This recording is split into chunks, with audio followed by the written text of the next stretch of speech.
تمہیں منع کیا تھا نا کہ اپنے بدن کی یوں نمائش مت کرو۔ ذہن کی نظر جب سامنے جھکی ہانیہ کے گلے سے جھانکتے بلاؤز پر پڑی تو بے اختیار بول دیا۔ ذہن کی شادی زبردستی اس کم عمر لڑکی سے کر دی گئی تاکہ وہ اس کی راتوں کا سکون بن سکے۔ آج تک ذہن اس کے قریب تک نہیں آیا۔ وہ معصومیت سے بولی، کام کے وقت مجھ سے دوپٹہ نہیں سنبھالا جاتا۔ ذہن اسے پکڑ کر کمرے میں لے گیا۔ آؤ تمہیں سکھاؤں۔ وہ اس کا دوپٹہ ٹھیک کرتے کہنے لگا، تم تو بہت گرم ہو، اور اپنے دونوں ہاتھوں میں اس کے نرم ابھاروں کو پکڑتا دباتے ہوئے۔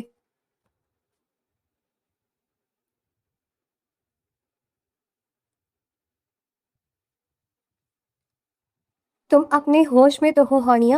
یہ کیا تماشا لگا رکھا ہے تم نے؟ اس بستر پر بیٹھنے کا یہ مطلب ہرگز نہیں ہے کہ میں تمہارے سامنے گھٹنے ٹیک دوں گا یا تمہاری اس بے رخی کو اپنی کمزوری سمجھ کر نظر انداز کر دوں گا۔ زین نے اپنے کوٹ کے بٹن کھولتے ہوئے گہری سانس لی اور اس کی نظر سامنے سمٹی ہوئی ہانیہ پر ٹک گئی، جو اپنی سرخ عروسی جوڑے کے بھاری گھیرے کو سمیٹے ہوئے فرش کو گھور رہی تھی۔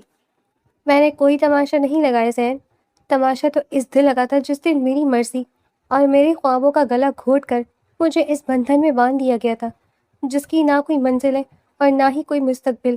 کیا میں اس زبردستی کے رشتے پر ہنس ہنس کر آپ کا استقبال کروں؟ ہانیہ نے ٹھیکے تیوروں کے ساتھ سر اٹھایا اور اس کی آنکھوں میں آنسوؤں کی چمک صاف دکھائی دے رہی تھی۔ زبردستی؟ تمہیں لگتا ہے کہ اس فیصلے میں صرف تمہاری مرضی شامل تھی؟ ہانیہ، میں بھی اس کمرے میں اپنی خوشی سے نہیں بیٹھا ہوں، لیکن اس کا مطلب یہ نہیں کہ میں اپنے جذبات پر قابو کھو دوں یا تمہاری طرح ایک ضدی بچے کی طرح دیواروں سے سر ٹکرانا شروع کر دوں۔ زندگی حقیقت کا نام ہے، ان خیالی خوابوں کا نہیں جن کے پیچھے تم بھاگ رہی ہو اور جن کی وجہ سے تم نے آج پورے خاندان کے سامنے تماشے کی بنیاد رکھی۔ زین نے صوفے کے قریب آ کر اپنی گھڑی اتاری اور اسے سائڈ ٹیبل پر زور سے پٹخ دیا، جس کی آواز سے ہانیہ کا وجود ایک لمحے کے لیے لرز اٹھا۔ خیالی خواب؟ آپ کے لیے وہ خواب خیالی ہو سکتے ہیں کیونکہ آپ اپنی زندگی جی چکے ہیں۔ آپ نے جو چاہا وہ حاصل کر لیا۔ آپ اس مقام پر کھڑے ہیں جہاں آپ کو کسی کی اجازت کی ضرورت نہیں ہے، لیکن میرے لیے وہ خواب میری زندگی تھے، میری پہچان تھے۔ میں شہر جا کر اپنی پڑھائی مکمل کرنا چاہتی تھی، میں کچھ بننا چاہتی تھی، نہ کہ کسی کی عمر کے اس حصے میں جا کر اس کی ضرورتوں کو پورا کرنے کا ایک کھلونا بن کر رہ جاؤں جہاں میرے اور آپ کے درمیان ایک پوری نسل کا فاصلہ ہے۔ ہانیہ صوفے سے کھڑی ہو گئی اور اس کے چہرے پر موجود سرخی غصے کی شدت کو واضح کر رہی تھی۔ نسل کا فاصلہ؟ تو تمہیں لگتا ہے کہ میں 50 سال کا کوئی بوڑھا ہوں جو تمہاری آزادی چھیننے کے لیے یہاں بیٹھا ہوں؟ ہانیہ، اپنی زبان کو لگام دو اور یہ بات ذہن نشین کر لو کہ عمر کا یہ فرق میں نے خود پیدا نہیں کیا اور نہ ہی میں نے تمہارے گھر والوں کے سامنے جھولی پھیلائی تھی کہ مجھے ایک ضدی اور ناسمجھ لڑکی کی ذمہ داری سونپ دی جائے۔ تمہارے باپ نے میرے سامنے ہاتھ جوڑے تھے تب میں نے اس رشتے کے لیے ہاں کہی تھی تاکہ ان کی عزت بازار میں نیلام نہ ہو۔ زین نے غصے سے اس کا بازو دبوچا، لیکن اگلے ہی پل اس کی معصومیت اور آنکھوں میں ابھرتے ہوئے خوف کو دیکھ کر اس نے جھٹکے سے اس کا بازو چھوڑ دیا اور 2 قدم پیچھے ہٹ گیا۔ عزت؟ آپ لوگ اپنی عزت بچانے کے لیے ہمیشہ لڑکیوں کی قربانی کیوں دیتے ہیں؟ میرے ابا نے آپ کے سامنے ہاتھ جوڑے تو آپ نے اپنی انا کی تسکین کے لیے ایک 20 سال کی لڑکی کا سودا منظور کر لیا۔ آپ کو تو ایک تابیدار گڑیا چاہیے تھی نا، جو آپ کے اشاروں پر ناچے، جو آپ کے گھر کو سنبھالے اور آپ کی عمر کے اس 14 سال کے خلا کو اپنی خاموشی سے بھر دے۔ لیکن میں وہ گڑیا نہیں ہوں ذہن صاحب، میں ایک انسان ہوں جس کی اپنی ایک سوچ ہے، جس کا اپنا ایک دل ہے اور جو اس بندھن کو قبول کرنے سے صاف انکار کرتی ہے۔ ہانیہ نے اپنے آنسو پوچھتے ہوئے تکیے کو صوفے کے کونے میں پھینکا اور اس کا سانس پھول رہا تھا، جبکہ اس کے چہرے کے تاثرات واضح کر رہے تھے کہ وہ کسی بھی قیمت پر ہار ماننے کو تیار نہیں ہے۔ تمہاری یہ سوچ ہی تمہاری سب سے بڑی دشمن ہے ہانیہ۔ تم جس دنیا میں جی رہی ہو وہاں صرف اپنے بارے میں سوچنا خود غرضی کہلاتا ہے۔ میں نے تمہیں اب تک صرف اس لیے برداشت کیا ہے کیونکہ میں تمہاری عمر کے اس کچے پن سے واقف ہوں۔ میں جانتا ہوں کہ تم اس وقت کس ذہنی دباؤ سے گزر رہی ہو، ورنہ میرے ایک اشارے پر تمہاری یہ ساری اکڑ منٹوں میں ختم ہو سکتی ہے۔ لیکن میں عورت کی مجبوری کا فائدہ اٹھانے والا مرد نہیں ہوں، اور نہ ہی مجھے کسی ایسی چیز کی خواہش ہے جو مجھے خیرات میں ملے۔ زین نے بیڈ کی طرف رخ کیا اور اس کے چہرے پر طنزیہ مسکراہٹ ابھری، جبکہ اس کی آنکھوں میں ہانیہ کے لیے ایک گہری دوری واضح طور پر دیکھی جا سکتی تھی۔ خیرات؟ آپ کو لگتا ہے کہ میں آپ کو خیرات دے رہی ہوں؟ آپ تو خود کو بہت بڑا منصف سمجھتے ہیں نا؟ تو پھر کریے نا اپنے اس اختیار کا استعمال جس کا غرور آپ کے لہجے سے جھلک رہا ہے۔ اٹھائیے ہاتھ، دکھائیے اپنی مردانگی، یا پھر مجھے اس کمرے سے باہر نکال دیجیے تاکہ اس ڈھونگ کا خاتمہ ہو سکے جو ہم دونوں مل کر اس بندھن کے نام پر کر رہے ہیں۔ میں بھی دیکھوں کہ آپ کی شرافت کی حد کہاں ختم ہوتی ہے۔ ہانیہ نے اپنے دوپٹے کو کندھے پر ڈالا اور وہ زین کے بالکل سامنے آ کر کھڑی ہو گئی، جہاں اس کی چھوٹی جسامت زین کی مضبوط اور طویل قامت وجود کے سامنے انتہائی کمزور دکھائی دے رہی تھی، مگر اس کا حوصلہ کم نہیں تھا۔ میری شرافت کا امتحان لینے کی کوشش بھی مت کرنا ہانیہ، کیونکہ اگر میں نے اپنی شرافت کا دامن چھوڑ دیا تو تم اس کمرے میں کھڑے ہو کر مجھ سے نظریں ملانے کے قابل بھی نہیں رہو گی۔ میں تمہیں ایک کم عمر اور نادان لڑکی سمجھ کر رعایت دے رہا ہوں۔ اس کا مطلب یہ ہرگز نہیں ہے کہ تم میری برداشت کا تماشا بناؤ۔ تمہارے خواب تمہاری جگہ ہوں گے، مگر اب تم زین کی بیوی ہو، اور اس حقیقت کو جتنی جلدی تسلیم کر لو گی تمہارے لیے اتنا ہی بہتر ہوگا۔ زین نے اس کی آنکھوں میں آنکھیں ڈال کر انتہائی دھیمے مگر سرد لہجے میں کہا، میں کبھی اس حقیقت کو قبول نہیں کروں گی، اور نہ ہی میں آپ کو اپنا شوہر مانتی ہوں۔ آپ میرے لیے صرف ایک ایسے شخص ہے جس نے میرے باپ کی مجبوری کا فائدہ اٹھا کر مجھے قید کیا ہے۔ آپ مجھے ناپسند کرتے ہیں نا؟ آپ کی آنکھیں بتاتی ہیں کہ آپ کو مجھ جیسی کم عمر اور روایتی لڑکی سے چڑ ہے، تو پھر کیوں نہیں مجھے طلاق دے کر اس عذاب سے نجات دلا دیتے؟ ہانیہ نے اپنے دونوں ہاتھ سینے پر باندھ لیے اور اس کا لہجہ اب التجائیہ ہونے کے بجائے ایک چیلنج کی شکل اختیار کر چکا تھا، جبکہ وہ زین کے چہرے کے بدلتے رنگوں کو غور سے دیکھ رہی تھی۔ طلاق؟ شادی کے پہلے ہی گھنٹے میں تم طلاق کے لفظ تک پہنچ گئی؟ ہانیہ، تمہاری یہ چھوٹی اور سستی سوچ ہی یہ ثابت کرتی ہے کہ تم ابھی زندگی کے بنیادی اصولوں سے بھی واقف نہیں ہو۔ میں تمہیں ناپسند نہیں کرتا، بلکہ مجھے تمہاری اس بیوقوفی پر ترس آ رہا ہے جو تم اپنے مستقبل کو برباد کرنے کے لیے دکھا رہی ہو۔ میں تمہیں اس قابل ہی نہیں سمجھتا کہ تم سے نفرت کروں یا تمہیں اپنی زندگی کا حصہ بنا کر اپنے سکون کو برباد کروں۔ زین نے الماری سے اپنا نائٹ سوٹ نکالا اور ہانیہ کو مکمل طور پر نظر انداز کرتے ہوئے واش روم کی طرف بڑھ گیا، جس سے ہانیہ کو اپنی توہین کا شدید احساس ہوا۔ آپ مجھے اس قابل نہیں سمجھتے، آپ کی یہ انا ایک دن ضرور ٹوٹے گی زین صاحب۔ آپ کو لگتا ہے کہ آپ بہت سلجھے ہوئے اور سمجھدار ہیں، اور میں ایک جاہل لڑکی ہوں جو کچھ نہیں جانتی؟ تو یاد رکھیے گا کہ اسی جاہل لڑکی کی خاموشی آپ کے اس پرسکون محل کو ایک دن ایسے طوفان میں بدل دے گی کہ آپ کو اپنے اس فیصلے پر پچھتاوا ہوگا۔ ہانیہ نے واش روم کے بند دروازے پر اونچی آواز میں چلایا اور اس کے پاؤں غصے سے فرش پر بھاری قالین کو مسلنے لگے، جبکہ اس کا پورا وجود غصے کی لہروں کی لپیٹ میں تھا۔ طوفان کا رخ موڑنا مجھے اچھے سے آتا ہے ہانیہ، اس لیے اپنی توانائی کو ان فضول دھمکیوں میں ضائع مت کرو۔ یہ لو چادر اور اس صوفے پر جا کر سو جاؤ۔ اگر تمہیں لگتا ہے کہ میں تمہاری اس حالت کا فائدہ اٹھا کر تمہارے قریب آنے کی کوشش کروں گا تو یہ تمہاری سب سے بڑی بھول ہے۔ میں تمہیں 24 گھنٹے کا وقت دیتا ہوں کہ تم اپنی اس ذہنی حالت کو درست کر لو، ورنہ میرے پاس دوسرے طریقے بھی موجود ہیں۔ زین نے واش روم سے نکل کر ایک اضافی چادر ہانیہ کی طرف اچھالی اور خود بیڈ کے دوسرے کونے میں جا کر لیٹ گیا، جہاں اس نے ہانیہ کی طرف پیٹ کر لی تھی تاکہ گفتگو کا ہر ممکن راستہ بند ہو سکے۔ مجھے آپ کی کسی چادر یا ہمدردی کی ضرورت نہیں ہے، میں اس صوفے پر ہی ٹھیک ہوں، اور مجھے اچھے سے معلوم ہے کہ آپ مجھے کتنا ناپسند کرتے ہیں۔ آپ کا یہ الگ سونا اور یہ بے رخی اس بات کا ثبوت ہے کہ آپ مجھے اپنے معیار سے کمتر سمجھتے ہیں، لیکن میں بھی دیکھوں گی کہ آپ کب تک اپنی اس جھوٹی شرافت کا نقاب چہرے پر سجا کر رکھتے ہیں۔ ہانیہ نے چادر کو زمین پر پھینک دیا اور اپنے گھٹنوں کو سینے سے لگا کر صوفے کے ایک کونے میں دبک گئی، جہاں اس کی سسکیاں اب دھیرے دھیرے کمرے کی خاموشی کو توڑنے لگی تھیں، مگر زین نے مڑ کر بھی اس کی طرف نہیں دیکھا۔ تمہیں کیا لگتا ہے ہانیہ کہ اس طرح رونے دھونے اور کونے میں دبکنے سے زندگی بدل جائے گی، یا وہ تمہاری معصومیت پر پگھل کر تمہارے قدموں میں گر جائے گا؟ مرد کو کمزور اور روایتی لڑکیاں بالکل پسند نہیں ہوتی، خاص طور پر زین جیسے پڑھے لکھے اور شہری مرد کو جو دنیا دیکھ چکے ہیں۔ بھابھی نے چائے کا مگ بیڈ سائڈ ٹیبل پر رکھا اور ہانیہ کے سرخ جوڑے پر ہاتھ مار کر اسے سیدھا بیٹھنے کا اشارہ کیا، جبکہ ان کی آنکھیں اس کی اداسی کا جائزہ لے رہی تھیں۔ میں کوئی روایتی لڑکی بننے کا ڈرامہ نہیں کری بھابھی، اور نہ ہی مجھے ان کی پسند یا ناپسند سے کوئی غرض ہے۔ انہوں نے رات جس طرح مجھے نظر انداز کیا اور الگ سو گئے، اس سے صاف ظاہر ہے کہ وہ مجھے اپنے برابر کا انسان ہی نہیں سمجھتے، بلکہ ایک بوجھ سمجھتے ہیں۔ ہانیہ نے اپنے بکھرے ہوئے بال پیچھے کیے اور اس کی آواز میں اب بھی رات والی تلخی اور تھکن نمایاں تھی، جبکہ اس نے صوفے سے اٹھ کر آئینے دیکھنے کی زحمت تک نہیں کی۔ یہی تو تمہاری سب سے بڑی غلطی ہے ہانیہ، کہ تم خود کو مظلوم ثابت کرنے میں لگی ہو۔ زین کو اگر اپنی زندگی میں کوئی گڑیا چاہیے ہوتی تو وہ گاؤں کی کسی ان پڑھ لڑکی سے شادی کرتے۔ تمہیں اب اپنی نادانی چھوڑ کر ایک جدید اور خود اعتماد لڑکی بننا ہوگا تاکہ وہ تمہیں بچہ سمجھنا چھوڑ دیں۔ کزن نے الماری سے ایک جدید طرز کا چمکدار لباس نکالا اور اسے ہانیہ کے سامنے لہرا کر اس کی آنکھوں میں ایک نئی چمک پیدا کرنے کی کوشش کی، جس سے ہانیہ کا ذہن الجھ گیا۔ کیا واقعی اس طرح خود کو بدلنے سے ان کا رویہ بدل جائے گا؟ کیا وہ میری پڑھائی اور میرے خوابوں کی عزت دیکھ کے اگر میں ان کی طرح کی جدید لڑکی بن جاؤں اور ان کے معیار پر پورا اترنے کی کوشش کروں؟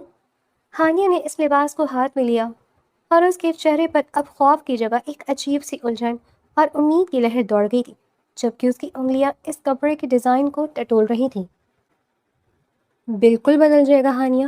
مرد ہمیشہ اس عورت کی طرف مائل ہوتا ہے جو اس کے سامنے برابری کی سطح پر کھڑی ہو۔ تم شام کو یہ لباس پہنو، تھوڑا سا شوق میک اپ کرو، اور جب وہ آفس سے آئیں تو ان کے سامنے ایک پورے اعتماد اور ماڈرن بیوی بن کر بات کرو، پھر دیکھنا وہ کیسے تمہاری ہر بات مانتے ہیں۔ بھابھی نے اس کے کندھے کو تھپتھپایا اور لپسٹک کا ایک گہرا شیڈ اس کے ہاتھ میں تھما دیا، جس کو دیکھ کر ہانیہ نے گہرا سانس لیا اور اپنے آنسو پوچھ کر کھڑی ہو گئی۔ زین صاحب، یہ فائلز اور کچھ ضروری دستاویزات آپ کے اسٹڈی ٹیبل پر رکھ دی ہے، اور اگر آپ کو بلیک کافی چاہیے تو میں ابھی لا سکتی ہوں۔ ویسے بھی آج موسم بہت اچھا ہے، تو کیوں نہ ہم شام کو شہر کے کسی اچھے ریسٹورینٹ میں ڈنر کرنے کے لیے چلیں؟ ہانیہ نے شام کو لانچ میں آتے ہی اپنی اونچی ہیل والے سینڈل کی آواز سے زین کی توجہ اپنی طرف مبذول کروائی، جس کے چہرے پر ضرورت سے زیادہ میک اپ اور بولڈ لباس اس کی شخصیت سے بالکل میل نہیں کھا رہا تھا۔ یہ تمہارا کیا حشر بنا ہوا ہے ہانیہ؟ اور یہ تمہارا لہجہ اچانک کیسے بدل گیا؟ مجھے بلیک کافی کی ضرورت نہیں ہے، اور نہ ہی میرے پاس باہر جانے کا وقت ہے۔ اپنی ہیل اتارو، اس سے پورے گھر میں شور ہو رہا ہے، اور یہ لباس تم پر بالکل اچھا نہیں لگ رہا۔ زین نے اپنے لیپ ٹاپ سے نظریں ہٹائیں اور اس کی بھوئیں یکدم تن گئیں، جبکہ اس کی آنکھوں میں ہانیہ کے لیے اس نئی رخ کو دیکھ کر ستائش کے بجائے ایک دم شدید قسم کی ناپسندیدگی ابھر آئی تھی۔ آپ کو تو ہمیشہ میری ہر چیز سے شکایت ہی رہتی ہے زین صاحب۔ اگر میں سادہ رہوں تو آپ کو لگتا ہے کہ میں ناسمجھ اور دیہاتی ہوں، اور اگر میں آپ کے شہری ماحول کے مطابق خود کو بدلنے کی کوشش کر لوں تو آپ کو اس سے بھی چڑ ہو رہی ہے۔ آخر آپ چاہتے کیا ہیں؟ ہانیہ کا مصنوعی اعتماد ایک ہی لمحے میں غصے اور مایوسی کی غبارے بدل گیا، جبکہ اس کی اونچی ہیل اس کا توازن بگاڑ رہی تھی۔ میں صرف یہ چاہتا ہوں کہ تم جو ہو وہی رہو۔ یہ سستا اور مصنوعی ڈرامہ بند کرو ہانیہ۔ تمہاری سادگی اور تمہاری اصل شخصیت یہ تمہاری پہچان ہی تھی، لیکن تم نے کزنوں اور بھابھیوں کے مشوروں پر آ کر خود کو ایک مضحکہ خیز گڑیا بنا لی ہے۔ تمہارا یہ انداز مجھے تمہارے قریب لانے کے بجائے مزید دور کر رہا ہے۔ زین نے اپنی اینک اتاری اور اس کا لہجہ انتہائی سخت اور سرد ہو گیا، جبکہ اس نے اپنے کاغذات سمیٹنا شروع کر دیے تاکہ وہ ہانیہ کے سامنے مزید نہ بیٹھے۔ مضحکہ خیز؟ آپ کو میں مضحکہ خیز لگ رہی ہوں؟ میں یہ سب آپ کے لیے کر رہی ہوں تاکہ آپ مجھے کم عمر بچہ سمجھ کر نظر انداز کرنا بند کر دیں، لیکن آپ کی اینک اتنی بڑی ہے کہ آپ کو میری کوئی کوشش دکھائی نہیں دیتی۔ آپ واقعی ایک پتھر دل انسان ہیں جن کے دل میں کسی کے لیے کوئی جگہ نہیں ہے۔ ہانیہ نے اپنے چہرے پر پھیلا ہوا میک اپ آستین سے صاف کیا اور اس کی آنکھوں سے آنسو بہنے لگے، جس سے اس کا کاجل پھیل گیا اور وہ روتی ہوئی اپنے کمرے کی طرف بھاگ گئی، جبکہ زین نے ایک گہرا سانس لے کر اپنا سر پکڑ لیا۔ سر، یہ کمپنی کی فائنینشیل رپورٹ ہے، اور مارکیٹ میں ہمارے شیئرز یکدم 50% گر چکے ہیں۔ اگر ہم نے اگلے 24 گھنٹوں میں اس نقصان کو پورا نہ کیا تو ہمارا سب کچھ نیلام ہو جائے گا، اور پارٹنرز نے بھی اپنے ہاتھ کھینچ لیے ہیں۔ سیکریٹری نے زین کے آفس کا دروازہ کھولا اور اس کے چہرے پر ہوائیاں اڑ رہی تھیں، جبکہ اس نے جو فائل میز پر رکھی اس نے زین کے پیروں تلے سے زمین نکال دی تھی۔ یہ کیسے ہو سکتا ہے؟ میں نے خود تمام معاملات کو دیکھا تھا۔ کسی نے میرے ساتھ بہت بڑا دھوکہ کیا ہے۔ تم ابھی تمام بورڈ ممبرز کو کال کرو اور مجھے اس سازش کے پیچھے چھپے چہرے کا نام چاہیے، ورنہ میں تباہ ہو جاؤں گا۔ زین نے اپنی کرسی سے اٹھنے کی کوشش کی، لیکن یکدم اس کے سینے میں ایک شدید اور تیز درد اٹھا جس نے اس کا سانس روک دیا، اور وہ میز کا سہارا لیتے ہوئے فرش پر گرتا چلا گیا، جبکہ اس کا فون ہاتھ سے چھوٹ کر دور جا گرا۔ زین صاحب، آپ اتنی رات گئے گھر واپس آئے ہیں اور آپ کا یہ حال، آپ کا جسم تو بخار سے تپ رہا ہے اور آپ کے کپڑے بھی گیلے ہیں۔ پلیز مجھے بتائیں کہ کیا ہوا ہے اور آپ اس طرح فرش پر کیوں بیٹھ رہے ہیں؟ ہانیہ نے لاؤنج کا دروازہ کھولنے کی آواز پر دوڑ کر دیکھا تو زین دیوار کا سہارا لیے کھڑا تھا، اس کا چہرہ بالکل سرد ہو چکا تھا اور وہ شدید تکلیف میں ہانپ رہا تھا، جس کو دیکھ کر ہانیہ اپنی تمام در ناراضگی بھول گئی۔ مجھے چھونے کی کوشش مت کرو ہانیہ، میں ٹھیک ہوں، بس تھوڑی سی تھکان ہے۔ تم اپنے کمرے میں جاؤ اور مجھے اکیلا چھوڑ دو۔ مجھے اس وقت کسی کی ہمدردی یا کسی کے ڈرامے کی ضرورت نہیں ہے، میرا سب کچھ ختم ہو چکا ہے۔ زین نے اس کا ہاتھ جھٹکنے کی کوشش کی، لیکن اس کے وجود میں اتنی سکت نہیں تھی اور وہ صوفے پر ڈھیر ہو گیا، جبکہ اس کی آنکھیں بند ہو رہی تھی اور اس کے ماتھے پر پسینے کے موٹے موٹے قطرے چمک رہے تھے۔ میں کہیں نہیں جا رہی اور نہ ہی اب آپ کا کوئی حکم چلے گا، آپ کا سب کچھ ختم ہو یا نہ ہوا ہو، لیکن اس وقت آپ کی جان خطرے میں ہے اور میں آپ کو اس حالت میں اکیلا نہیں چھوڑ سکتی۔ چپ چاپ لیٹے رہیے اور مجھے اپنا کام کرنے دیجیے۔ ہانیہ نے اپنے تمام مصنوعی لباس اتار پھینکے تھے۔ وہ اب اپنی پرانی سادہ قمیص میں تھی اور اس کی آنکھوں میں خوف کے بجائے ایک پختہ عزم تھا۔ اس نے فوری طور پر ڈاکٹر کو فون کیا اور زین کے سر پر ٹھنڈی پٹیاں رکھنا شروع کر دی۔ ہانیہ تم یہاں کیوں بیٹھی ہو؟ میں نے کہا تھا نا کہ مجھے اکیلا چھوڑ دو۔ شہر میں میرا کوئی مخلص نہیں ہے، سب نے مجھے دھوکہ دیا ہے۔ میری کمپنی، میرا نام، میری ساکھ، سب کچھ مٹ گیا ہے۔ تم بھی چلی جاؤ یہاں سے۔ زین نے آدھی رات کو جب ہلکی سی آنکھ کھولی تو اس نے دیکھا کہ ہانیہ اس کے پاؤں دبا رہی تھی اور اس کی آنکھوں کے گرد جاگنے کی وجہ سے سیاہ ہلکے پڑ چکے تھے۔ اس کا لہجہ شدید بخار اور کمزوری کی وجہ سے لڑکھڑا رہا تھا۔ جب تک آپ پوری طرح ٹھیک نہیں ہو جاتے میں یہاں سے ایک قدم بھی نہیں ہلوں گی۔ بزنس اور پیسہ واپس آ سکتا ہے زین صاحب، لیکن اگر آپ کو کچھ ہو گیا تو یہ نقصان کبھی پورا نہیں ہوگا۔ آپ خود کو اکیلا کیوں سمجھتے ہیں؟ میں آپ کی بیوی ہوں اور اس مشکل وقت میں آپ کا ساتھ دینا میرا فرض ہے۔ ہانیہ نے گرم سوپ کا پیالہ اس کے قریب کیا اور اپنے ہاتھوں سے اسے چمچ بھر کر پلانے لگی، جبکہ اس کے چہرے کی سادگی اور مخلص پن اس وقت چاند کی طرح چمک رہا تھا، جس نے زین کے دل میں موجود تمام سرد مہر دیواروں کو گرا دیا۔ میں نے تمہارے ساتھ ہمیشہ برا سلوک کیا ہانیہ، تمہیں بچہ سمجھا، تمہاری توہین کی اور تمہیں اپنے معیار سے کم تر سمجھا، لیکن آج جب میرے اپنے دوست اور پارٹنرز مجھے چھوڑ کر بھاگ گئے تو تم میری ڈھال بن کر کھڑی ہو۔ مجھے معاف کر دو۔ زین نے سوپ کا چمچ منہ میں لیتے ہوئے انتہائی بھرائی ہوئی آواز میں کہا، اور اس کی آنکھوں کے کونوں سے نکلنے والے آنسو ہانیہ کے ہاتھ پر گرے، جس نے ہانیہ کے دل کے اندر تک ایک عجیب سی تڑپ پیدا کر دی تھی۔ معافی مت مانگیے زین صاحب، آپ نے مجھے ہمیشہ ایک ناسمجھ لڑکی سمجھا، لیکن آج میں نے آپ کو دیکھا اور دکھا بھی دیا کہ ایک قصبے کی لڑکی اپنے شوہر کی حفاظت کرنا اور اس کا مان رکھنا اچھے سے جانتی ہے۔ اب آپ آرام کیجیے، باقی سب میں سنبھال لوں گی۔ ہانیہ نے اس کے سر پر دوبارہ نرمی سے ہاتھ پھیرا اور چادر اس کے کندھوں پر ڈال دی، جبکہ زین اس کی اس ذمہ داری اور مخلص طبیعت کو دیکھ کر پہلی بار اندر سے سکون محسوس کر رہا تھا، اور اسے احساس ہو چکا تھا کہ ہانیہ کوئی عارضی جذباتی لڑکی نہیں بلکہ اس کی حقیقی لائف پارٹنر ہے۔ تم نے رات بھر جاگ کر میری جان بچائی ہے ہانیہ، اور میں یہاں بیڈ پر لیٹ کر صرف یہ سوچ رہا ہوں کہ میں کتنا بڑا اندھا تھا جو تمہاری اس پاکیزہ اور سچی روح کو دیکھ ہی نہیں پایا۔ مجھے اس بناوٹی دنیا کے جھوٹے چہروں نے اتنا اندھا کر دیا تھا کہ میں تمہاری اس معصوم سادگی کی قیمت ہی نہیں سمجھ سکا۔ پلیز اب میرے سامنے اس طرح نظر جھکا کر مت کھڑی ہو، کیونکہ اب مجرم میں ہوں، تم نہیں۔ زین نے بیڈ سے اٹھ کر اپنے قدم ہانیہ کی طرف بڑھائے، جو کھڑکی کے پاس کھڑی صبح کی پہلی کرن کو دیکھ رہی تھی، اور اس کے چہرے کی تھکن اس کی رات بھر کی بیداری کی گواہی دے رہی تھی، مگر اس کی آنکھوں میں اب ایک عجیب سا پرسکون اطمینان تھا۔ میں نے کوئی احسان نہیں کیا آپ پر زین صاحب، میں صرف اپنا فرض نبھا رہی ہوں، اور ایک انسان ہونے کے ناطے کسی کو اس طرح تکلیف میں تڑپتا دیکھنا میرے بس میں نہیں تھا۔ آپ کا وہ غصہ اور وہ کاروباری صدمہ اپنی جگہ، مگر میری تربیت مجھے یہ نہیں سکھاتی کہ میں کسی کی مجبوری کا تماشا دیکھوں یا اس وقت دور ہٹ جاؤں جب اسے میری سب سے زیادہ ضرورت ہو۔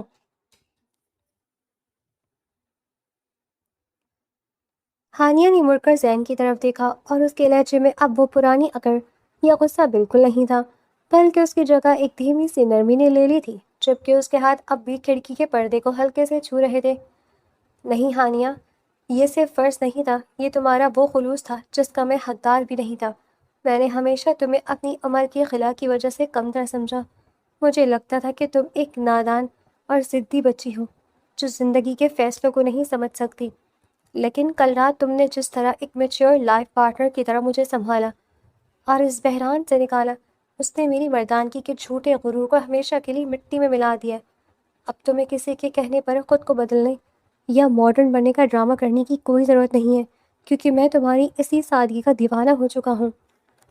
زین نے ہانیہ کے دونوں ہاتھ اپنے مضبوط ہاتھوں میں لے لیے اور اس کی نظروں میں موجود گہری عقیدت اور محبت ہانیہ کے دل کی دھڑکنوں کو یکدم تیز کر گئی، جبکہ اس کے چہرے پر ایک ہلکی سی سرخ لہر دوڑ گئی۔ آپ کی یہ باتیں میرے لیے بہت معنی رکھتی ہیں زین صاحب۔ میں تو رات بھر ڈر گئی تھی جب میں نے آپ کو اس طرح بے ہوش دیکھا۔ مجھے لگا جیسے میرا سب کچھ چھن جائے گا۔ میں اس وقت اپنے خوابوں کو اور اپنی پڑھائی کو بالکل بھول گئی تھی۔ مجھے صرف آپ کی زندگی چاہیے تھی۔ میں جھوٹ نہیں بولوں گی، میں شروع میں اس رشتے سے نفرت کرتی تھی، مگر آپ کی اس حالت نے میرے دل کے سارے مائل صاف کر دیے ہیں۔ میں آپ کی بہت عزت کرتی ہوں، اور اب یہ 14 سال کا فرق میرے لیے کوئی دیوار نہیں رہا، کیونکہ محبت عمر نہیں دل دیکھتی ہے۔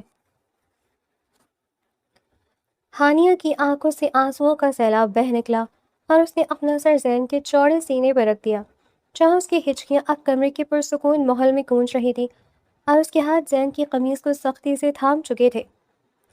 اب ان آنسوؤں کی ہمیشہ کے لیے الوداع کہہ دو ہانیہ، کیونکہ اب اس گھر میں اور میری زندگی میں تمہاری مرضی کے بغیر ایک پتا بھی نہیں ہلے گا۔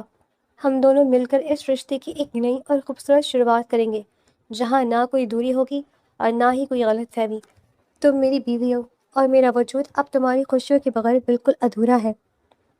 زین نے ہانیہ کے چہرے کو اپنے ہاتھوں کے پیالے میں اٹھایا اور اس کے ماتھے پر اپنی محبت کی پہلی مہر ثبت کر دی، جس سے ہانیہ کا پورا وجود ایک انوکھی لمس سے مہک اٹھا، اور اس رات ان کے درمیان موجود برسوں کی خاموش دوری اور اجنبیت ہمیشہ کے لیے مٹ گئی، اور وہ ایک حقیقی میاں بیوی کے روپ میں ایک دوسرے کے دل میں اتر گئے۔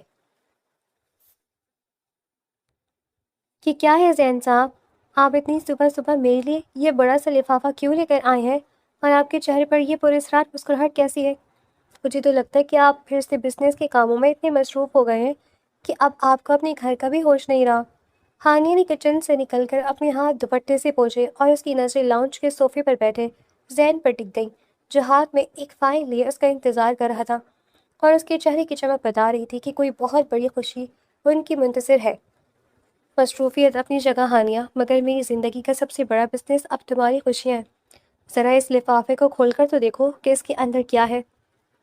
شاید تمہیں اپنے اس شوہر پر تھوڑا اور یقین ہو جائے، جب تمہارے ہر ادھورے خواب کو اپنی زندگی کا مقصد بنا چکا ہے۔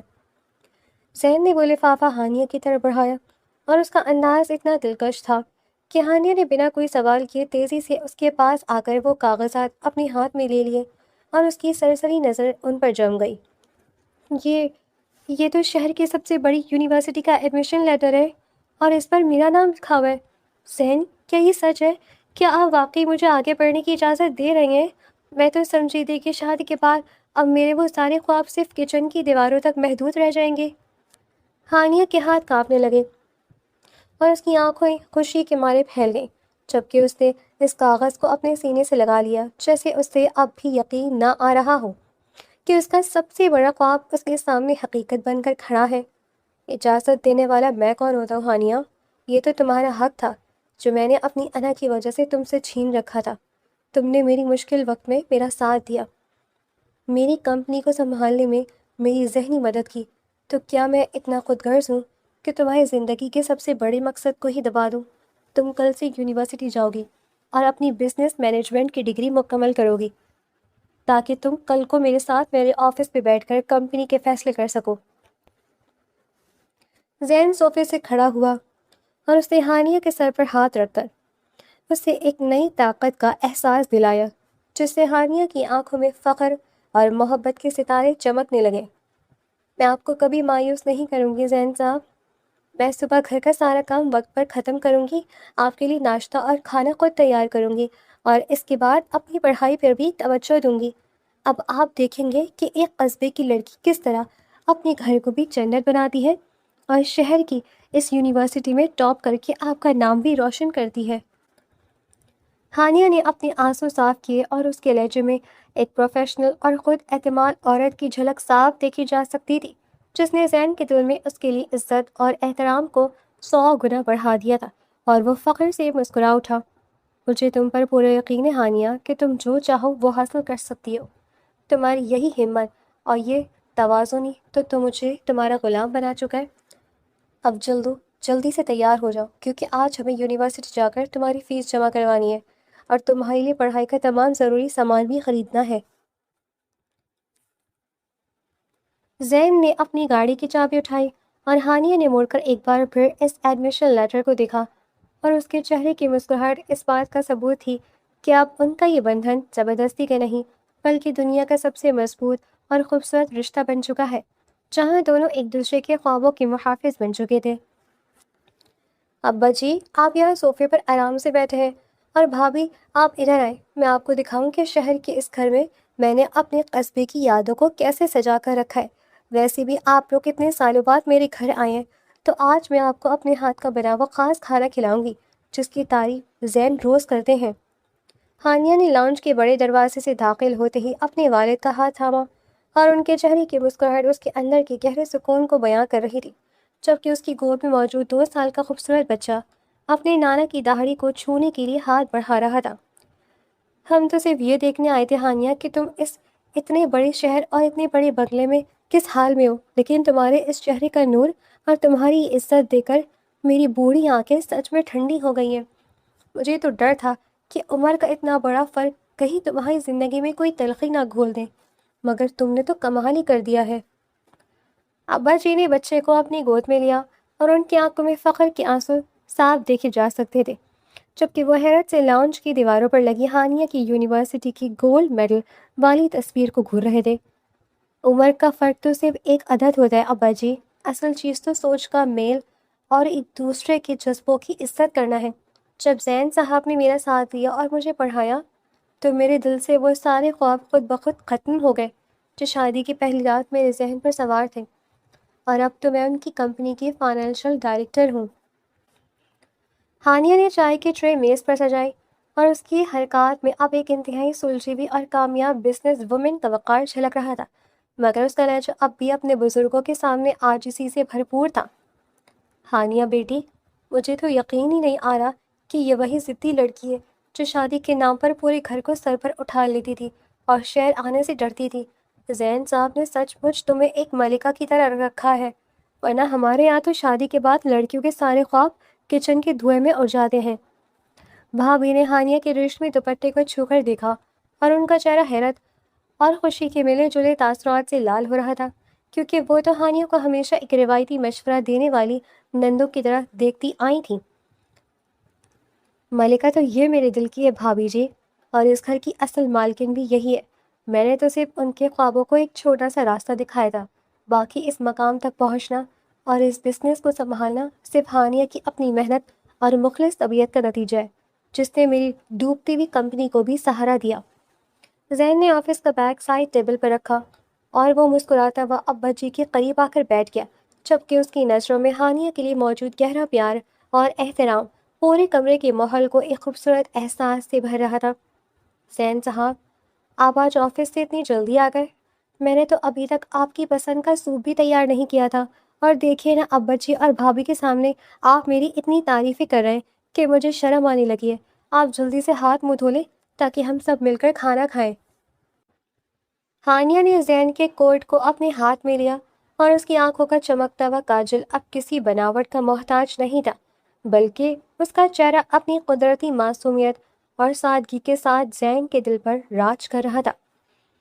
تمہاری تعریف نہ کروں تو اور کس کی کروں ہانیہ، جو عورت ایک ہی وقت میں اتنی بڑی کمپنی کے اکاؤنٹس بھی سنبھالتی ہو اور میرے گھر کو بھی جنت بنا کر رکھتی ہو۔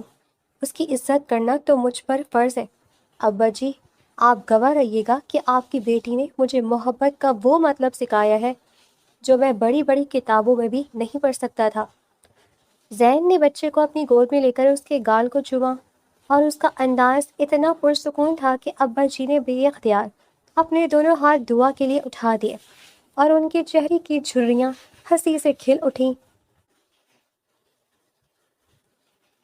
خوش رہو میرے بچوں، اللہ تمہاری اس جوڑی کو ہمیشہ سلامت رکھے اور دنیا کی ہر بری نظر سے بچائے۔ مجھے آج معلوم ہوا ہے کہ شادی صرف 2 جسموں کا میل نہیں بلکہ 2 روحوں کا ایک ایسا سفر ہے جہاں عمر کا خلا بھی محبت کی خوشبو سے بھر جاتا ہے اگر میاں بیوی ایک دوسرے کے بازو بن جائے۔ ابا جی نے زین کے کندھے پر ہاتھ رکھا اور ہانیہ نے مسکراتے ہوئے زین کی طرف دیکھا، جہاں اب کوئی دوری، کوئی غلط فہمی اور کوئی بندھن زبردستی کا نہیں تھا، بلکہ ان کی یہ پرسکون خاندانی زندگی اس بات کا سب سے بڑا ثبوت تھی کہ سچی محبت میں عمر کا فرق کبھی دیوار نہیں بنتا۔ اگر دلوں میں ایک دوسرے کے خوابوں کی سچی عزت موجود ہو